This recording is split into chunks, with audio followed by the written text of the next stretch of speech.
Saya akan ke Pak Cahyo terlebih dahulu. Pak Menteri, apa yang membuat Anda kemudian bersikukuh bahwa Ahok sah menjabat sebagai Gubernur DKI di tengah statusnya sebagai terdakwa?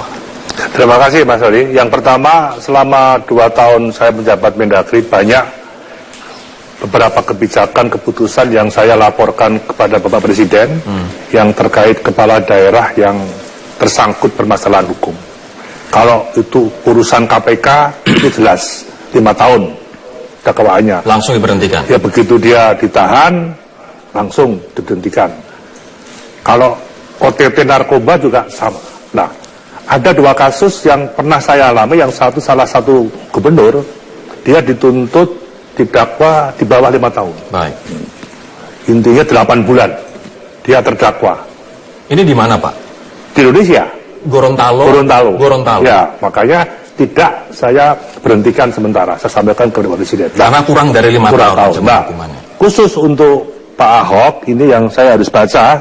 Kalau Pak Mahfud mungkin lebih hafal ya.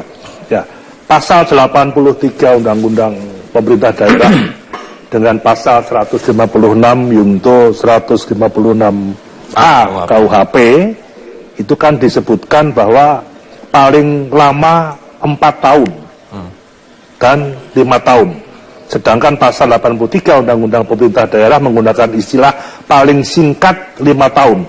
Ini tentunya berbeda frasa ya. Dakwaan untuk Ahok adalah maksimal 4 tahun dan 5 tahun, sementara untuk pasal untuk mencopot Ahok dari posisi gubernur minimal adalah 5 tahun. Dan dia tidak ditahan. Dan itu dia beda. Dan dia tidak itu ditahan. Saja. Saya nggak mau nantinya digugat. Pak Mahfud, ini dengan adanya 2 pasal yang berbeda, tafsirnya. Kemudian apa yang membuat Anda yakin bahwa Ahok seharusnya sudah diberhentikan sementara dari posisi gubernur? Iya, dari bunyi kalimatnya menurut saya. Karena pertama ada kata didakwa, lalu yang kedua didakwanya itu sudah jelas. Pasal 156A, salah satu ya dari dakwaannya itu. Itulah yang menimbulkan perbedaan tafsir. Sebenarnya kalau tidak ada itu tafsirnya kan sama ya. Karena ada itu. Nah, bagi saya kalau ada kata 5 tahun,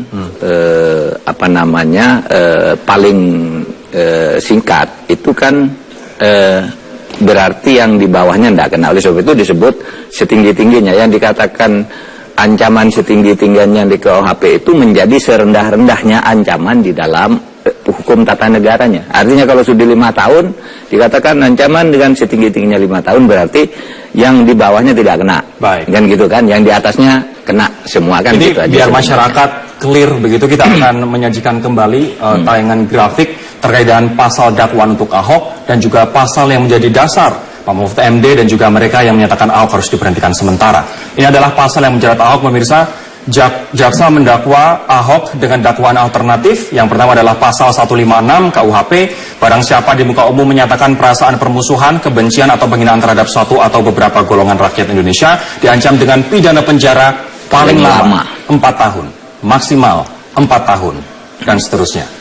Ini adalah dakwaan pertama. Kemudian dakwaan alternatifnya dipidana dengan pidana penjara selama-lamanya 5 tahun atau maksimal 5 tahun. Barang siapa dengan sengaja di muka umum mengeluarkan perasaan atau melakukan perbuatan seperti yang Anda bisa baca di poin A dan juga poin B.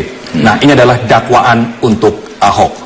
Sementara terkait dengan suara mereka yang menyatakan Ahok tidak layak diangkat kembali atau harus dinonaktifkan adalah dasarnya pasal 83. Di sini menyatakan kepala daerah dan atau wakil kepala daerah diberhentikan sementara tanpa melalui usulan DPRD karena didakwa melakukan tindak pidana kejahatan yang diancam dengan pidana penjara paling singkat atau minimal 5 tahun. Paling singkat 5 tahun. Atau masih ada kelanjutannya, tindak pidana yang extraordinary seperti tindak pidana korupsi, tindak pidana terorisme, makar, tindak pidana terhadap keamanan negara, dan atau perbuatan lain yang dapat memecah belah NKRI. Ini artinya pasal 83 untuk ayat 1 sudah menjelaskan dengan begitu gamblang bahwa minimal hukumannya adalah 5 tahun atau extraordinary crimes seperti korupsi, terorisme, makar, tindak pidana terhadap keamanan negara, dan juga memecah belah NKRI. Pak Mahfud, kalau misalnya saja sudah berbeda tafsirnya, di pasal 83 minimal 5 tahun sementara dakwaan Ahok maksimal 5 tahun. Ada tidak jurisprudensi yang menghukum orang atau menuntut orang dengan hukuman maksimal? Begini, di jurisprudensinya itu yang banyak kata, misalnya pegawai negeri sipil atau pejabat yang dijatuhi hukuman pidana dengan ancaman setinggi-tingginya 5 tahun, itu semua diberhentikan. Iya kan, tidak ada misalnya sudah dijatuhi hukuman, ancamannya 5 tahun lebih, tapi dihukum 2 tahun atau setahun, semuanya diberhentikan. Tidak ada yang boleh diberhentikan. Itu jurisprudensinya, gitu ya.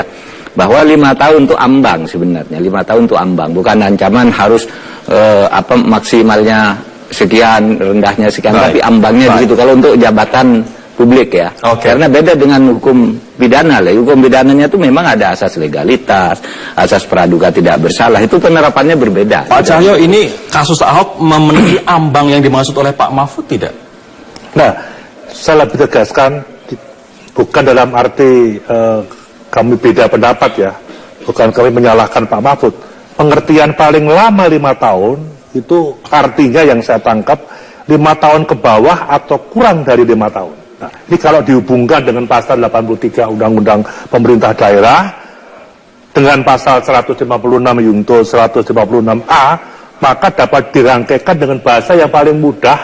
Ini rumusan Biro Hukum Kemendagri dengan kami, terdakwa Saudara Basuki Cahayapurnama atau Ahok baru bisa diberhentikan sementara apabila didakwa melakukan tindak pidana yang ancamannya 5 tahun ke atas, bukan 5 tahun ke bawah. Nah, beda pendapat ini bukan kami menyalahkan Pak Mahfud, saya anggap benar, makanya kami mengajukan permohonan ke Mahkamah Agung, minta pendapat hukum. Tertulis, kami resmi, kami udah izin Bapak Presiden juga, dipersilakan, saya menemuin Ketua MA, dibalas suratnya, yang intinya karena sedang proses petun, ada proses pengadilan, maka Mahkamah Agung tidak mengeluarkan fatwa. Nanti kita akan bahas lebih jauh lagi Pak Mahfud, nanti saya akan beri kesempatan, dan juga saya ingin mendalami terkait dengan ada kepala daerah yang kemudian ancaman hukumannya di bawah 5 tahun dan itu tidak diberhentikan. Saya ingin menggali lebih jauh di situ Pak, dan akan kembali. Tadi Pak Cahyo mengatakan Pak Mahfud, Ahok tidak diancam dengan pidana penjara minimal 5 tahun loh. Jadi seharusnya pasal 83 tidak relevan lagi. Enggak, tapi Pak Cahyo tadi bukan mengatakan begitu. 5 tahun ke atas, ancaman 5 tahun ke atas di situ tadi. Jadi kalau 5 tahun ke atas kan sudah ada 5 tahun lebih. Artinya yang di bawah itu memang tidak kena gitu. Itu pemahaman saya, sama dengan tangkapan saya atas itu. Jadi yang harus diberhentikan itu kalau ancamannya 5 tahun ke atas gitu. Nah, soal kata serendah-rendahnya memang di KUHP yang ratusan pasal itu semua ancamannya memang setinggi-tingginya, tidak ada yang serendah-rendahnya. Memang ada di undang-undang khusus ya, undang-undang tindak pidana korupsi itu ada minimal 4 tahun, kemudian ada di narkoba dan sebagainya. Tapi secara umum memang menyebut setinggi-tingginya, ya paling lama. Ini gitu. Menurut Anda sudah memenuhi ambang? Menurut saya iya, karena kata Pak Jaya tadi yang 5 tahun ke atas yang kena. Betul itu, yang 5 tahun ke atas. Yang di bawahnya tidak boleh kena dong. Oleh sebab itu ada itu, kalau misalnya 4 tahun tidak boleh diberhentikan atau tidak harus gitu, kecuali ditahan seperti kata Pak Cahyo tadi. Soal legalitas status gubernur, Anda melihatnya seperti apa Pak? Ya begini, kalau legalitas, kalau Pak Cahyo itu benar berarti legal gitu. Tetapi kalau misalnya ternyata salah berarti ilegal. Akibatnya apa? Kalau gubernur itu ilegal, berarti seluruh tindakan-tindakan pemerintahannya itu menjadi tidak sah. Karena menurut hukum setiap tindakan yang dilakukan tanpa hak hukum yang benar itu batal. Kalau itu mengeluarkan anggaran negara itu bisa korupsi. Mengeluarkan anggaran tanpa wewenang, kan begitu. Tetapi ini masih kontroversial, masih dibete, silahkan. Ya, saya kira secara prinsip kan ini terjadi sifatnya kan multi tafsir, tentu saja. Karena saya pernah dengan diskresi seorang Mendagri, saya memberhentikan seorang kepala daerah yang OTT narkoba. Baik. Dengan surat BNN saya berhentikan. Tetapi saya digugat sampai tingkat kasasi, saya kalah terus. Nah itu, padahal dia narkoba.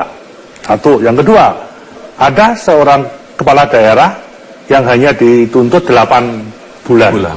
Terdakwa, tidak ditahan. Ya saya tidak memberhentikan. Berarti sudah ada contoh kasus. Nah, saya Pak Mahfud, dakwaannya itu kok model 2 ini, Model Pak.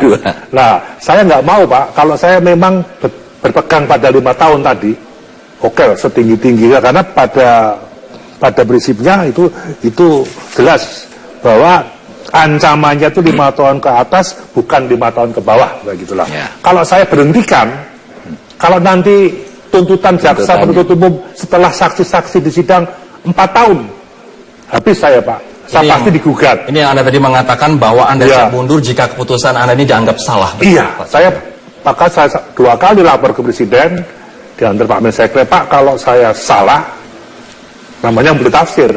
Ya, ini yang salah bukan Presiden loh. Baik. Terlalu ekstrim saya kira Pak. Kalau Ya, ini menurut sasaran tembak kok ke arah Presiden, bukan.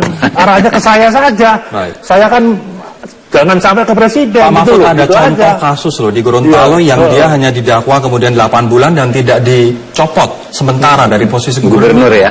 Ya betul. Kan betul karena hanya 8 bulan.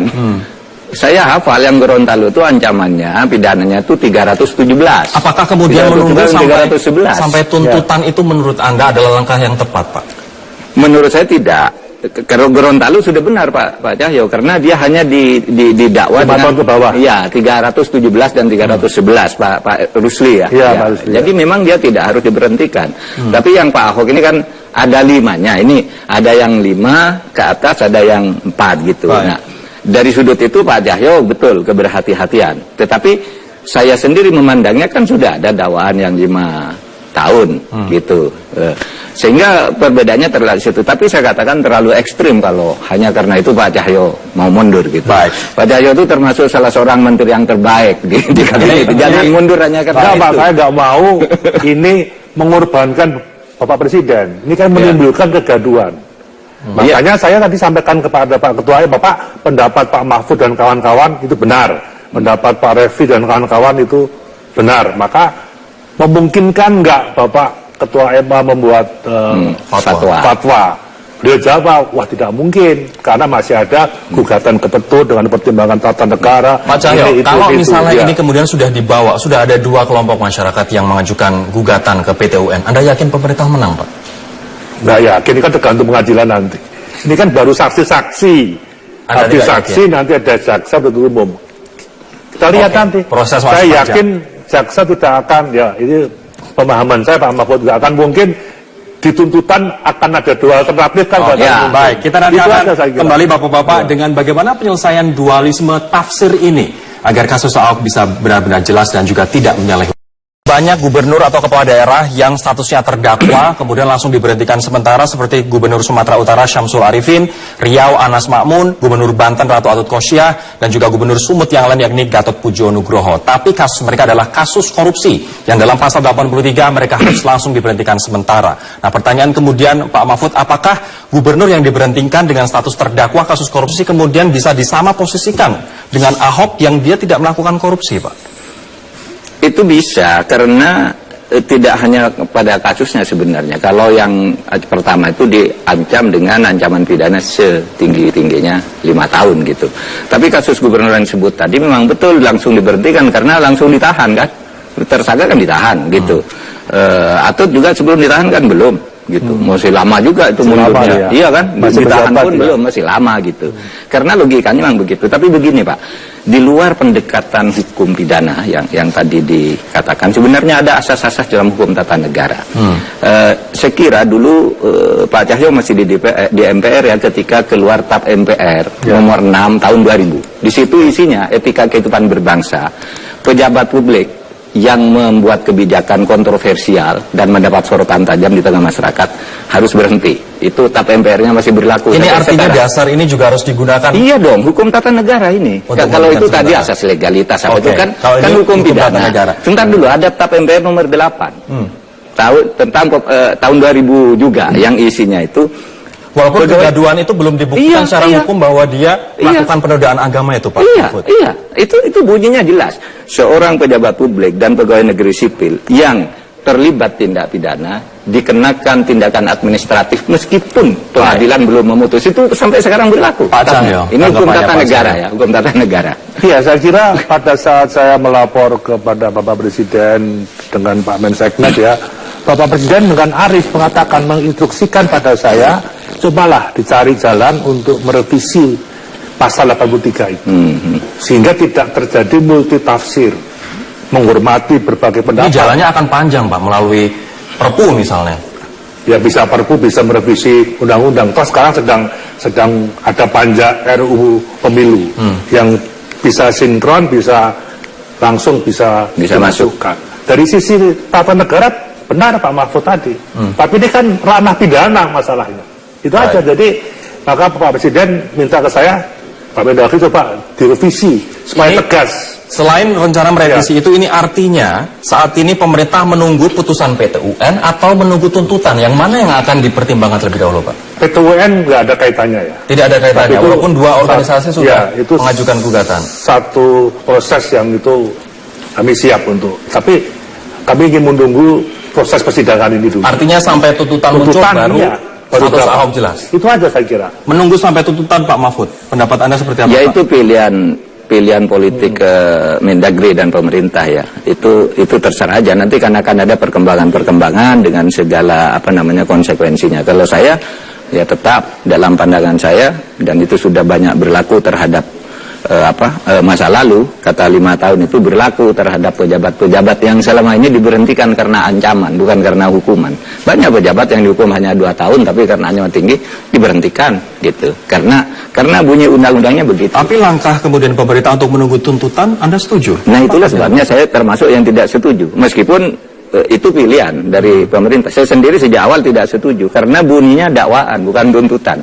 Tapi ada logika lain, silahkan gitu. Baik, itu kan ini tinggal artinya pemerintah mengambil keputusan. Kalau menurut Pak Mahfud tadi terserah pemerintah, ini artinya bolanya sebenarnya ada di pemerintah, atau Anda melihat di persidangan, atau Anda melihat di PT UN Pak Mahfud? Kalau saya lebih melihatnya itu kebijakan presiden. Artinya presiden sekarang mengambil pilihan dengan berbagai dan saya kira pasti presiden punya tim hukum yang bisa memberi pandangan-pandangan yang lebih Tapi Anda sempat mengatakan kalau misalnya sampai terjadi Perpu, presiden harus siap menanggung segala konsekuensi politik. Iya, Pak Mahfud. apapun. Konsekuensi politik itu artinya presiden misalnya mengeluarkan Perpu, konsekuensi politiknya itu nanti beliau harus mampu melobi DPR agar Perpu itu diterima. Kan begitu. Kan itu ada political review. Setiap Perpu itu harus dibawa ke political review.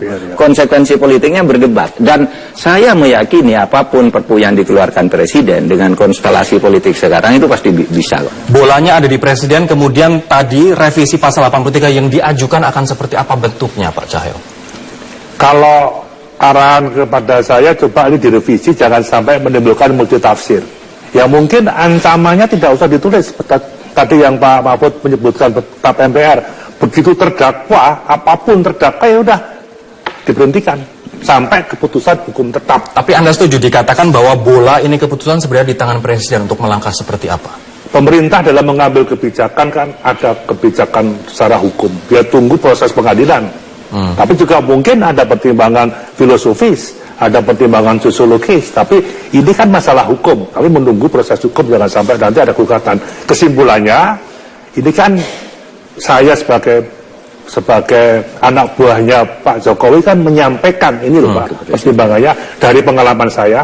Ada pendapat yang lain, ada Pak Mahfud, Bapak ini, Bapak itu, ada yang sama ini.